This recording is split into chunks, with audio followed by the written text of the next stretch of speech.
लोकसभा चुनाव के बाद जैसे जैसे राज्यों के सियासी लड़ाई का वक्त आ रहा है, इंडी गठबंधन के बीच की दरारें चौड़ी हो गई हैं।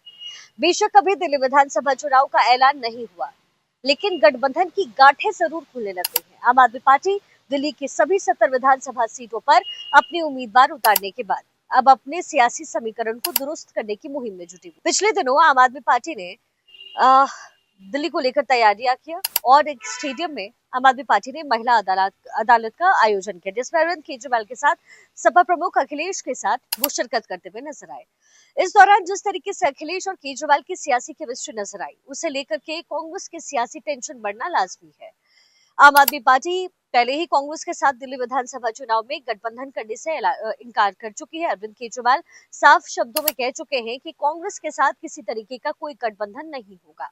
केजरीवाल के साथ अखिलेश यादव ने सोमवार को कदम ताल करने के बाद कांग्रेस पूरी तरीके से दिल्ली के सियासी रण में अलग थलग पड़ गई। इंडी गठबंधन के प्रमुख सहयोगी सपा के कांग्रेस के बजाय आम आदमी पार्टी के साथ खड़े होने के सियासी मायने साफ समझे जा सकते हैं। अखिलेश यादव ने महिला अदालत कार्यक्रम के दौरान कहा कि मैं आपको भरोसा दिलाता हूं कि समाजवादी पार्टी पूरी जिम्मेदारी के साथ आपके साथ खड़ी रहेगी और सबसे बड़ी बात इसमें ये, कभी भी मदद और सहयोग की अगर जरूरत पड़े तो हम साथ खड़े रहेंगे, ये उन्होंने कहा। अब ये एक समीकरण सेट कर रहा है, दिल्ली जितनी आपकी है, जितना आम आदमी पार्टी सरकार ने काम किया उतना भी हम महसूस करते हैं। आपको यहाँ एक बार फिर से काम करने का मौका मिलना चाहिए। इस तरीके से अखिलेश ने केजरीवाल के लिए फ्रेंड्स फॉर एवर का ऐलान कर दिया है और कांग्रेस की सियासी बेचैनी जाहिर बढ़ा दी।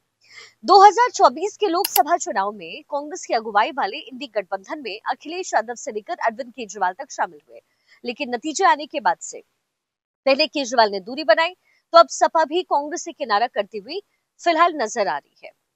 सपा इंडिया गठबंधन की नेतृत्व करने को लेकर के ममता बनर्जी का समर्थन कर चुकी है और दिल्ली विधानसभा चुनाव में केजरीवाल के साथ कदम तालकर कांग्रेस को, दिल्ली के जो सियासत मझदार है उसमें कांग्रेस को छोड़ दिया है।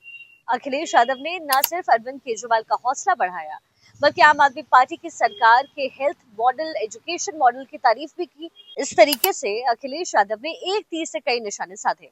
एक तरफ केजरीवाल के साथ अपने सियासी दोस्ती को मजबूत किया और ये संदेश दे दिया कि उनके पास कांग्रेस के विकल्प मौजूद हैं। इतना ही नहीं, सपा ने कांग्रेस को वॉकओवर दिया, वैसे दिल्ली में आम आदमी पार्टी को दिया।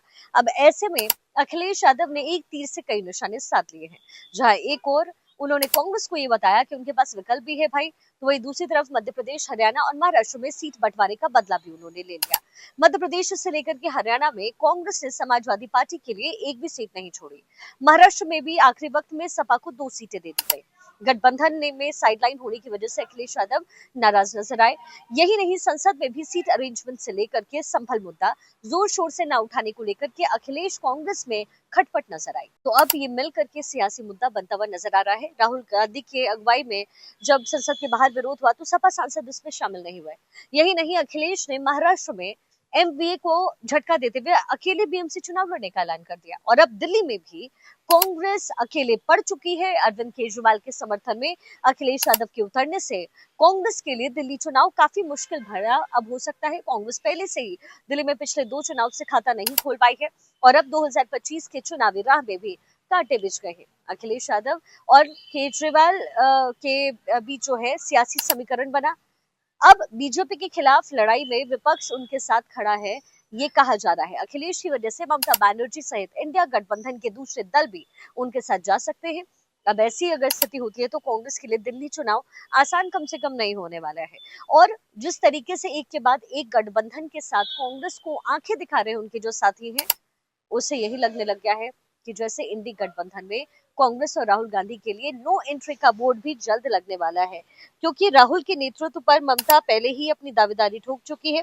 शरद पवार और लालू यादव पहले ही हमें हाँ मिला चुके हैं।